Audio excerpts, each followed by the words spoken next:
जय श्री कृष्ण। राधे राधे। आज हम करेंगे 27वें अध्याय की पावन कथा का दिव्य श्रवण। मैथिल बोले, इस विशाख की कौन कौन सी तिथियां अत्यंत पुण्य कारक हैं और क्या क्या दान विशेष रूप से उत्तम है और संसार में इन्हें किसने प्रख्यात किया, ये सब हमें बताइए। ये सुन श्रुतदेव जी कहने लगे, वैशाख में मेष के सूर्य की 30 तिथियां बड़ी उत्तम हैं, जिनमें दान करने से कोटि गुना फल होता है।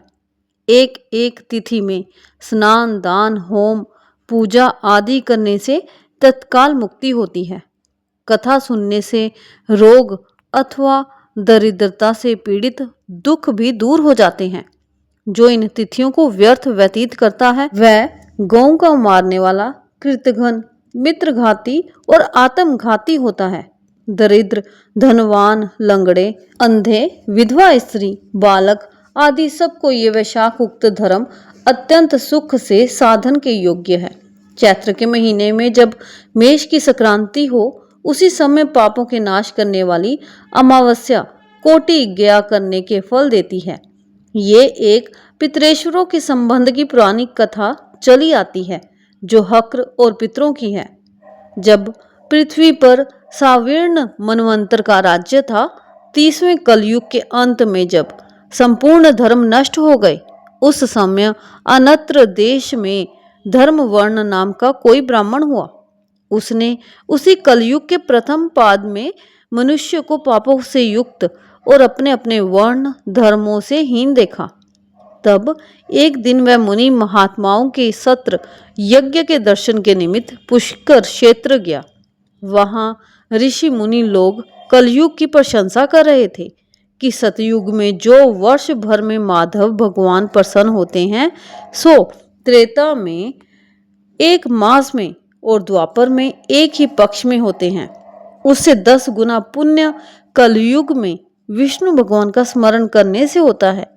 केवल एक हरि नाम का उच्चारण करना उचित है। जब ये प्रसंग हो रहा था, तभी नारद मुनि खूब हंसने लगे और उन्मत्त की तरह नाचने लगे। निस्संदेह ये कलयुग बड़ा पुण्य रूप आया है। केशव भगवान कलेश नाश करने वाले स्मरण मात्र से ही प्रसन्न होते हैं, परंतु कलयुग के आगमन में आप लोगों का यहाँ ठहरना उचित नहीं है। इस पाखंडमय भारत को छोड़कर सुखपूर्वक अन्यत्र जहाँ कहीं मन प्रसन्न हो विचरो। ये वचन सुन व्रतधारी मुनि यज्ञ समाप्त कर शीघ्र ही चले गए और धर्म वर्ण भी पृथ्वी त्यागने का विचार कर ब्रह्मचर्य व्रत में जटाधारी साधु की भांति कलयुग में अनाचारों को देखने गए। वहां जाकर क्या देखते हैं? संपूर्ण मनुष्य जाति घोर पाप में मगन है। ब्राह्मण, शूद्र और सन्यासी पाखंडी हो गए हैं। पत्नी पति में, गुरु शिष्य में, सेवक स्वामी में, पिता पुत्र में परस्पर विरोध रहता है। ब्राह्मण शूद्र व्रत गो बकरी के समान हो गई है। वेद कहानी मात्र है, सत्य कर्म साधारण हो गए हैं। देवताओं की जगह भूत प्रेत आदि की पूजा होती है। अधम और नीच पूज्य हो गए हैं। इस कलयुग में भ्राता भगनी से, पिता पुत्री से संगम करते हैं।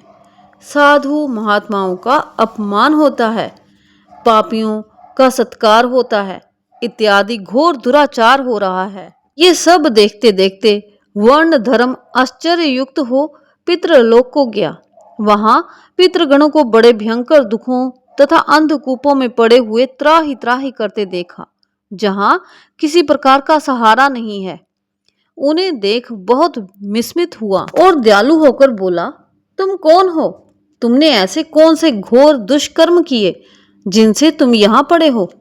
तुम किस गोत्र में उत्पन्न हुए हो और तुम्हारा कैसे उद्धार होगा?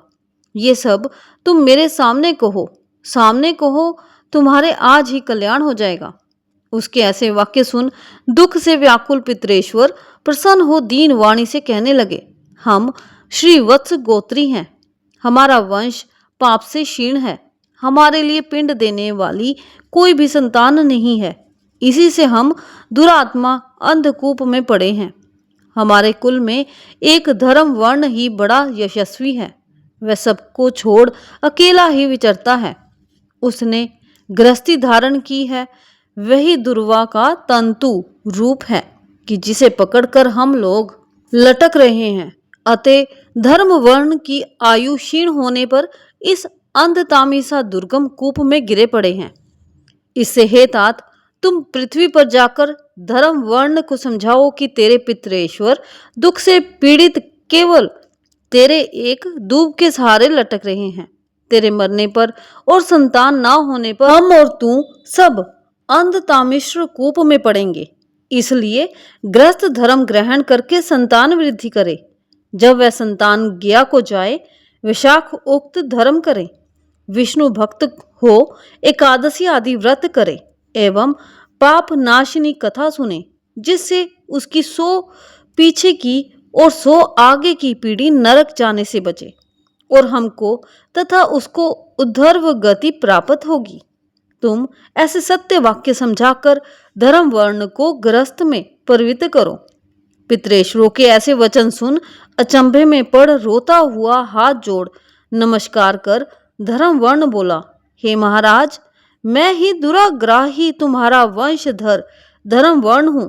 मैंने यज्ञ में महात्मा नारद जी के कहे हुए वचन सुने, फिर पृथ्वी पर बहुत से पापी मनुष्यों को देख कुसंगति के डर के मारे द्वीपों में विचरता रहा। इस तरह इस कलयुग के अंतिम पाद में भी 3.5 भाग व्यतीत हो गए हैं। मैंने अब तक आपका दुख दूर नहीं किया। मैं अब आपकी आज्ञा का पालन देव ऋषि पितरेश्वरों को तर्पण पूजा आदि करते हुए करूंगा और ऐसा आशीर्वाद मांगा कि संसारी कर्तव्य करने पर भी कलयुग की बाधा ना हो। हे राजन, धर्म वर्ण के कहने पर पितरेश्वर बोले, हे पुत्र, तू गृहस्थ धर्म में प्रवृत्त हो, संतान उत्पन्न करके हमारा उद्धार कर, क्योंकि जिसके घर में तुलसी वृक्ष, शालिग्राम, महाभारत आदि ग्रंथ हैं, जहाँ कथा सत्संग होते रहते हैं, हरि स्मरण कीर्तन और विशाखोक्त धर्म आदि शुभ कर्म होते रहते हैं, वहां कलयुग बांधा नहीं पहुंचाता है। हे पुत्र, इसलिए तू पाप आत्मा युग की चिंता मत कर, शीघ्र घर जा। इस माधव मास में सबके उपकार के लिए मेष की संक्रांति की 30 तिथियों में विशाखोक्त धर्म कर, जिससे करोड़ों गुने फल मिलते हैं। चैत्र की अमावस्या में पिंडदान, श्राद्ध आदि कर जल से भरा घड़ा जिसमें कपूर और अगर की वास ना हो दान कर और सबके उपकार के लिए गृहस्थी बनकर उत्तम संतान प्राप्त कर। पीछे मुनि की वृत्ति धारण कर सुखपूर्वक द्वीपों में विचरना।